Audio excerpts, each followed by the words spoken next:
चलिए दोस्तों, आज हम लोग बृहत और लघु यानी कि स्मॉलेस्ट और लार्जेस्ट जो आपका टॉपिक है यूपी ट्रिपल एस सी पेट का, इस पे हम लोग 2 क्लास ऑलरेडी कर चुके हैं। यानी कि इनइक्वलिटी पे जो बृहत और लघु टाइप के प्रश्न बनते हैं उस पे हम लोग 2 क्लास चर्चा कर चुके हैं 2 वीडियो पे। आप उसको प्लेलिस्ट में जाके देख सकते हो। आज इस पे हम लोग तुलनात्मक प्रश्न करने वाले हैं, जहाँ पे आपको दिया जाएगा राम श्याम से बड़ा है, दिनेश सुरेश से मोटा है, छोटा है, जो भी, यानी कि तुलनात्मक, एक दूसरे से तुलना की जाएगी। इस पर आधारित प्रश्नों पे आज हम लोग चर्चा करने वाले हैं। ठीक है, तो अगर आप हमारे चैनल पे नए हैं तो चैनल को सब्सक्राइब कर लीजिए, वीडियो को लाइक कर लीजिए, शेयर कर लीजिए, क्योंकि आपको पढ़ाना और सबसे अच्छा पढ़ाना मेरा कर्म है और चैनल को सब्सक्राइब करना आपका धर्म है। तो आप भी अपना धर्म निभाइए, हम भी अपना काम कर रहे हैं। तो बिना डिले किए हम लोग बढ़ेंगे प्रश्न नंबर 1 की तरफ। दोस्तों, प्रश्न नंबर 1 आपकी स्क्रीन पे है। प्रश्न नंबर 1 पढ़ो। कहा गया, एक सामान्य स्टोर में 5 उत्पादों ए, बी, सी, डी और ई की कीमत अलग अलग है। कहा गया ए, सी से सस्ता है लेकिन बी से महंगा है। फिर कहा गया ई, सी से महंगा है लेकिन डी से सस्ता है। कौन सा उत्पाद सबसे सस्ता है आपको बताना है दिए गए 4 विकल्पों में से। तो चलिए इसको सॉल्व करते हैं। पहले फर्स्ट लाइन पढ़ लो। पहली लाइन, कहा गया ए सी से सस्ता है। ए सस्ता है, किससे सस्ता है भैया? ए सस्ता है, किससे सस्ता है? तो आप कहोगे सी से सस्ता है। ठीक है ना, ए सस्ता है, किससे सस्ता है? सी से सस्ता है। लेकिन ए जो है सी से सस्ता है लेकिन बी से महंगा है। देखो, ए जो है सी से तो सस्ता है लेकिन महंगा किससे है? ए, तो बी से महंगा है। ठीक है ना, आगे बोला गया ई, सी से महंगा है। ई महंगा है, किससे महंगा है? सी से तो महंगा है लेकिन डी से सस्ता है। देखो, ई जो है सी से महंगा है। सी से महंगा कौन? तो ई। ई जो है सी से तो महंगा है लेकिन डी से सस्ता है। ई जो है सी से महंगा है लेकिन डी से सस्ता है। तो यहाँ पे हमने क्रम को सेट कर दिया। अब पूछेगा सबसे अगर सस्ता कौन है तो बी है और सबसे महंगा कौन है तो डी है। प्रश्न में क्या पूछा गया? कौन सा उत्पाद सबसे सस्ता है? तो ऑप्शन नंबर आपका क्या हो जाएगा भैया? ऑप्शन नंबर 4, बी उत्पाद सबसे क्या है? सस्ता है। बी वाला उत्पाद सबसे सस्ता है। इसको समझ पाए? बस एक एक पॉइंट पढ़ना है और रिलेशन को ढूंढना है। रिलेशन निकालना आ गया तो प्रश्न सेकेंडों में सॉल्व होगा। एक और एग्जाम्पल से इसको समझते हैं। चलो भैया, एक और प्रश्न आपके स्क्रीन पे है, इसको पढ़ो फटाफट। कहा गया 6 व्यक्तियों सी, डी, ई के एल और एम में से प्रत्येक की लंबाई अलग अलग है। ठीक है ना, आगे कहा गया ई केवल एल से छोटा है। केवल एक व्यक्ति सी से छोटा है। फिर कहा गया के, डी से छोटा है लेकिन एम से लंबा है। कितने व्यक्ति के से छोटे हैं आपको बताना है। विकल्प भी आपके सामने है और आपको आंसर देना है निम्न में से कौन सा विकल्प सही होगा। तो चलिए इसको सॉल्व करते हैं। पहली लाइन देखो, यहाँ पे कहा गया जो 6 व्यक्ति हैं इनकी लंबाई अलग अलग क्रम में है। कहा गया ई केवल एल से छोटा है। ई केवल एल से छोटा, इसका मतलब समझ पाए ना? ई केवल एल से छोटा, बाकी सबसे बड़ा होगा। तो ई एल से छोटा होगा। किससे छोटा है? ई किससे छोटा है? तो आप कहोगे ई छोटा है, किससे छोटा है? एल से। केवल ई केवल एल से छोटा है, इसका मतलब और सबसे बड़ा होगा। इधर किसी को नहीं बैठा सकते। अब इसकी ये पॉइंट समझ आया ना भैया? कहा गया ई केवल एल से छोटा है, इसका मतलब ई और सबसे बड़ा होगा। कितने व्यक्ति हैं आपके पास? 6 हैं। 1 2 3 4 5 6 व्यक्ति हो गए। कितने व्यक्ति हो गए? 6 व्यक्ति हो गए। आगे लाइन में कहा गया इसमें केवल एक व्यक्ति सी से छोटा है, यानी कि सी से केवल एक व्यक्ति छोटा है। इसका मतलब सी से और सब बड़े होंगे। सी से केवल एक व्यक्ति छोटा है। यहाँ पे सी से केवल एक व्यक्ति छोटा होगा, इसका मतलब और सब सी से बड़े होंगे। ये पॉइंट क्लियर हुआ या नहीं? बोलो, ये पॉइंट क्लियर हुआ? अगली लाइन पढ़ो। अगली लाइन में कहा गया भैया, कहा गया के डी से छोटा है। के जो है के डी से तो छोटा है। के डी से छोटा है लेकिन एम से क्या है? लंबा है। के जो है डी से छोटा होगा। अब के को कहाँ बैठा है? के जो है भैया डी से। देखो, के छोटा है। के डी से छोटा है लेकिन एम से क्या है भैया? के डी से, एक मिनट, के डी से छोटा है लेकिन एम से लंबा है। ये पॉइंट क्लियर हुआ? के जो है डी से तो छोटा है लेकिन एम से लंबा है। अब हमारे पास 3 ही प्लेस बचे हैं और इन 3 प्लेस में से m को अगर यहाँ बैठाएंगे तो k को यहाँ होगा और d यहाँ होगा, तभी तो सेट हो पाएगा। देखो कहा गया k d से छोटा है लेकिन m से लंबा है, तो ये पूरा फॉलो हो गया। अब आपसे पूछा क्या गया भैया, कहा गया कितने व्यक्ति k से छोटे हैं। k यहाँ पर है, k से कितने व्यक्ति छोटे हैं, 1 और 1 मिला के कितना हो गया 2, तो 2 व्यक्ति k से छोटे हैं। ऑप्शन हो जाएगा ऑप्शन नंबर 2, इसका परफेक्ट आंसर हो जाएगा ऑप्शन नंबर 2। चलिए बढ़ते हैं अगले प्रश्न की तरफ। चलिए भैया अगला प्रश्न आपके स्क्रीन पे बहुत ही इजी प्रश्न है, इसको फटाफट बनाओ। कहा गया राम कामा श्याम से बड़ा है, श्याम कामा कृष्ण से बड़ा है, बलराम कामा कृष्ण से छोटा है, सबसे छोटा कौन है। तो इसको तो बिना पेन के आप लोग बना सकते हो। फटाफट इसका आंसर दो कि इनमें से दिए गए 4 विकल्पों में से कौन सा विकल्प सही होगा, फटाफट इसका आंसर दो। चलिए कहा गया राम श्याम से बड़ा है, बड़ा कौन है, कहा गया राम बड़ा है, किससे बड़ा है, राम बड़ा है, किससे बड़ा है, तो आप कहोगे श्याम से बड़ा है। इतनी बातें आई समझ में, राम श्याम से बड़ा है। आगे बोला गया श्याम कृष्ण से बड़ा है, श्याम बड़ा है, किससे बड़ा है, तो आप कहोगे कृष्ण से बड़ा है, ठीक है ना। आगे इसमें क्या बोला गया, बलराम कृष्ण से छोटा है, बलराम छोटे होंगे,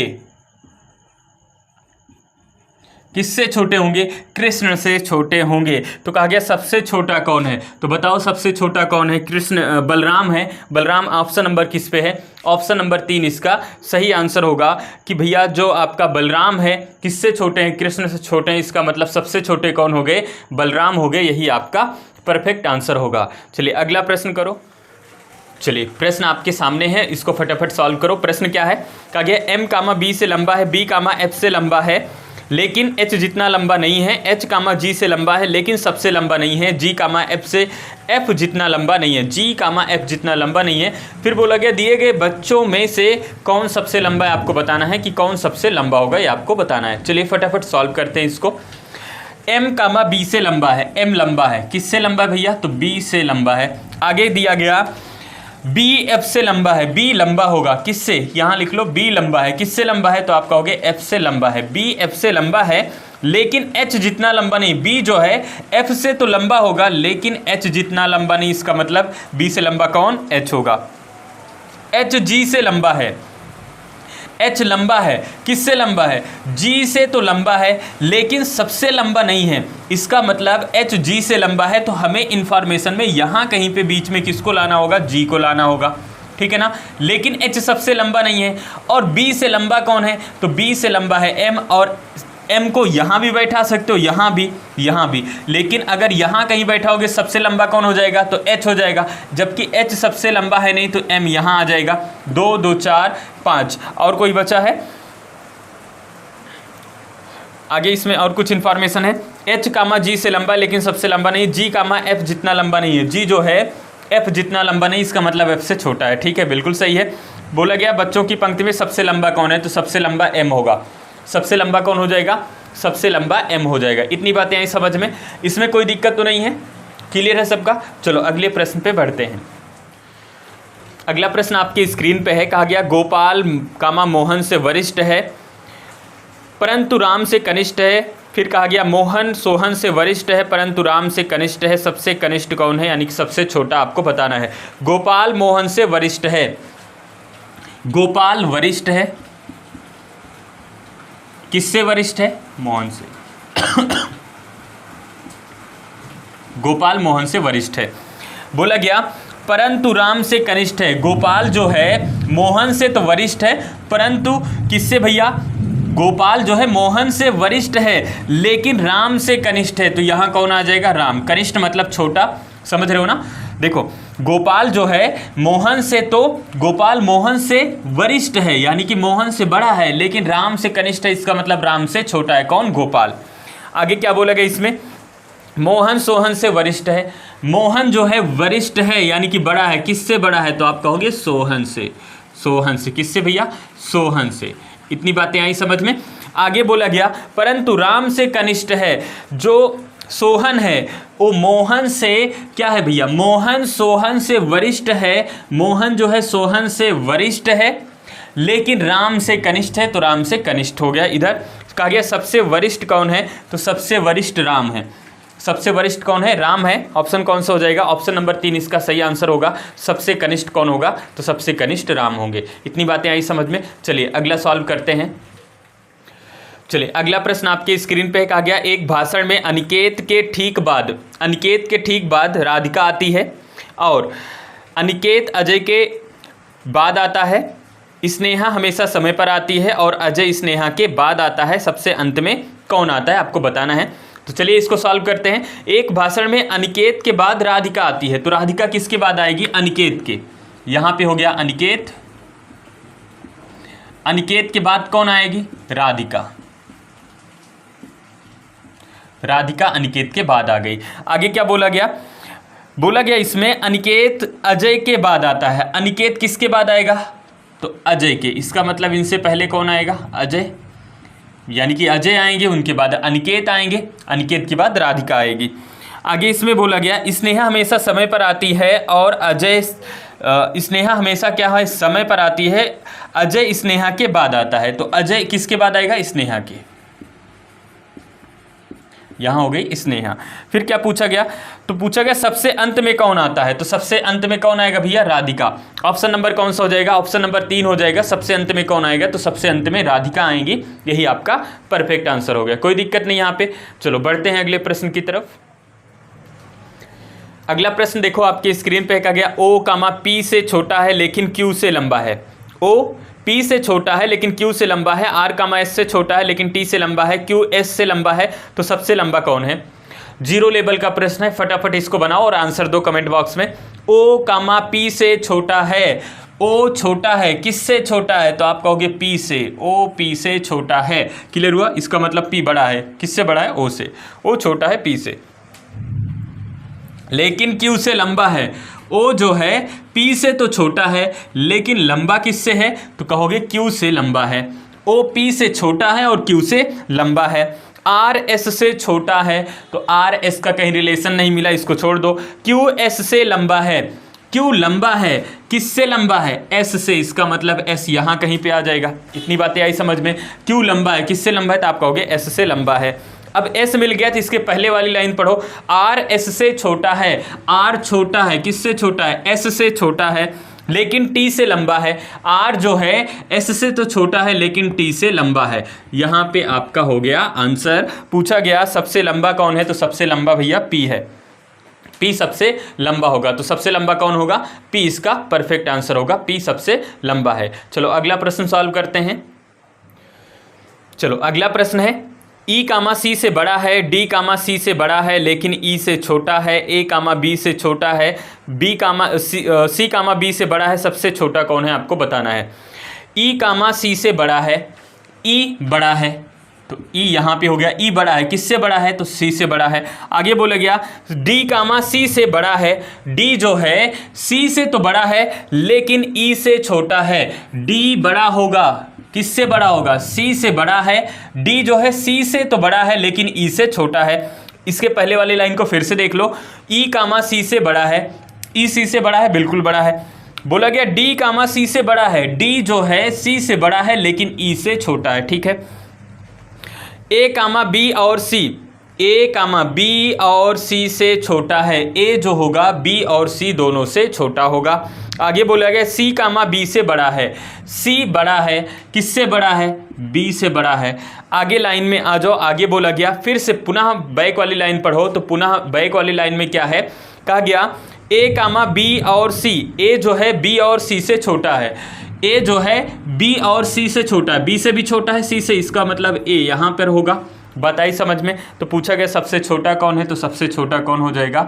A हो जाएगा। यही आपका आंसर हुआ, सबसे छोटा A होगा। चलो अगला प्रश्न करते हैं। चलो अगला प्रश्न आपके स्क्रीन पे है, पढ़ो। मेघा सुहानी से भारी है लेकिन पूजा से हल्की है। शुभांशी पूजा से भारी है। बोला गया शालिनी सुहानी से हल्की है। उनमें से सबसे भारी कौन है आपको बताना है। बोला गया मेघा सुहानी से भारी है। तो भैया मेघा भारी है, बारिश हो रही है ना आप लोग के यहाँ? बारिश हो रही है कि नहीं? मेघा सुहानी से भारी है। मेघा भारी है, किससे भारी है? सुहानी से। मेघा सुहानी से भारी है। आगे बोला गया लेकिन पूजा से हल्की है। मेघा सुहानी से तो भारी है लेकिन पूजा से हल्की है, इसका मतलब इनसे भारी कौन? तो इनसे भारी पूजा। क्लियर हुआ? मेघा सुहानी से तो भारी है लेकिन पूजा से हल्की है, इसका मतलब मेघा से भी भारी पूजा है।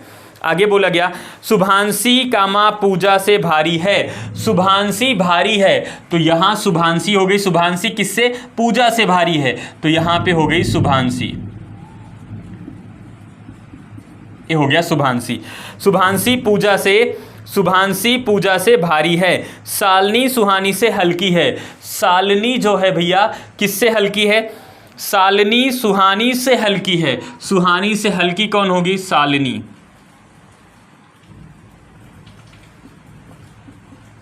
यहां पे ठीक है ना, यहां पे कौन है? शालिनी है। ठीक है, दिख रहा है ना, शालिनी। तो पूछा गया उनमें से सबसे भारी कौन है? तो सबसे भारी शुभांगी होगी, सबसे हल्की पूछा जाएगा तो शालिनी होगा। शुभांगी ऑप्शन नंबर किस में होगा?